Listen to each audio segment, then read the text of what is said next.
Hai Otakers, berjumpa lagi di channel Taati Otak.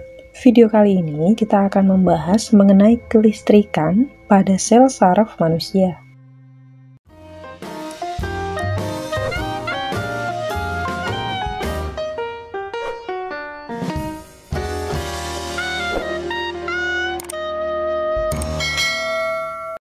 Nah, selain pada kabel, ternyata tubuh kita juga dialiri oleh arus listrik loh. Khususnya pada syaraf, yaitu dengan adanya impuls listrik. Bidang yang khusus mempelajari tentang aliran impuls listrik pada tubuh manusia disebut dengan biolistrik. Tegangan pada tubuh berbeda dengan yang kita bayangkan, seperti listrik pada rumah tangga. Kelistrikan pada tubuh hanya berkaitan dengan komposisi ion yang terdapat dalam tubuh, bukan listrik yang mengalir seperti pada kabel listrik. Tahukah kamu bagaimana sih cara sel saraf menghantarkan impuls listrik? Lalu bagaimana pula keadaan sel saraf saat tidak menghantarkan listrik? Muatan yang ada di luar dan di dalam sel saraf tidak dapat saling tarik-menarik dengan sendirinya, karena ada pemisah berupa membran sel saraf. Tarik-menarik antar muatan akan terjadi jika ada rangsangan dari neurotransmitter. Nah, perhatikan gambar neurotransmitter berikut ini.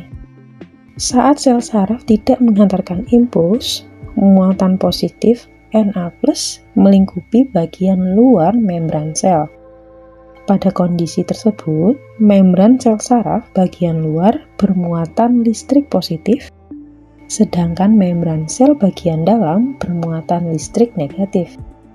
Oke, perhatikan gambar sel saraf berikut ini. Saat neurotransmitter dilepaskan dari sel saraf lain, impuls atau rangsangan akan diteruskan ke sel saraf berikutnya. Kemudian neurotransmitter mengakibatkan muatan positif Na+ masuk ke dalam sel saraf. Lalu proses selanjutnya, saat muatan positif Na+ masuk ke dalam sel saraf melewati membran sel, rangsang listrik mengalir ke ujung akhir sel saraf. Nah, saat rangsangan telah mencapai ujung sel saraf, neurotransmitter akan dilepaskan kembali menuju sel saraf lain atau sel tujuan. Setiap manusia memiliki sistem saraf yang dapat mengontrol gerak otot.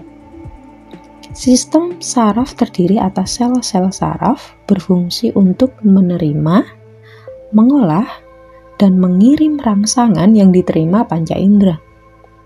Rangsangan ini disebut dengan impuls.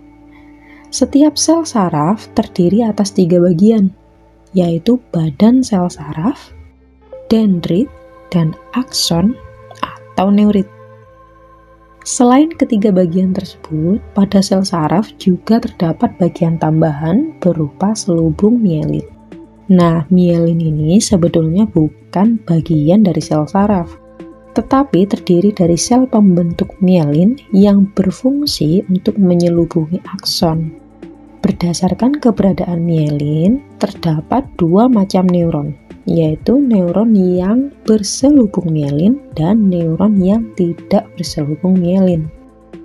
Masih ingatkah kamu bagian-bagian dari sel saraf dan fungsi-fungsinya? Nah, jika kalian lupa, perhatikan penjelasan berikut ini. Bagian sel saraf pertama yaitu dendrit. Itu berupa penonjolan badan sel yang bercabang-cabang dan berbentuk seperti cabang pohon.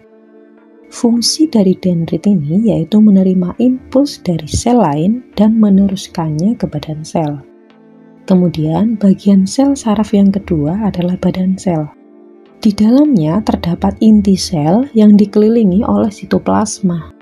Sitoplasma mengandung organela sel seperti mitokondria, ribosom, badan Golgi, dan retikulum endoplasma, khusus milik sel saraf yang disebut badan sel.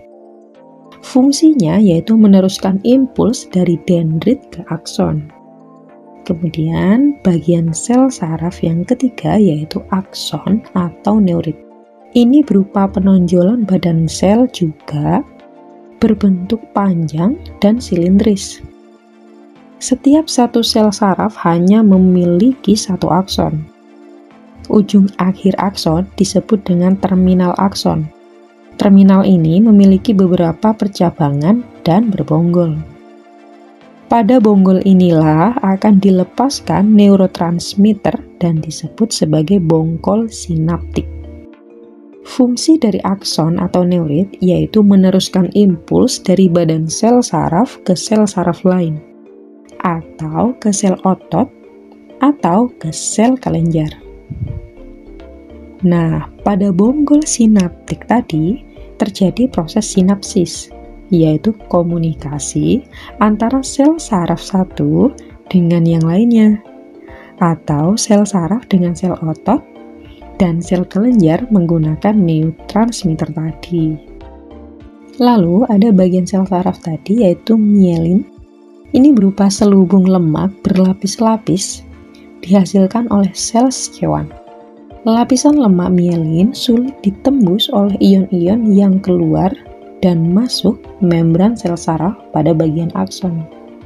Fungsi dari mielin ini mempercepat impuls saraf dengan membantu terjadinya loncatan muatan.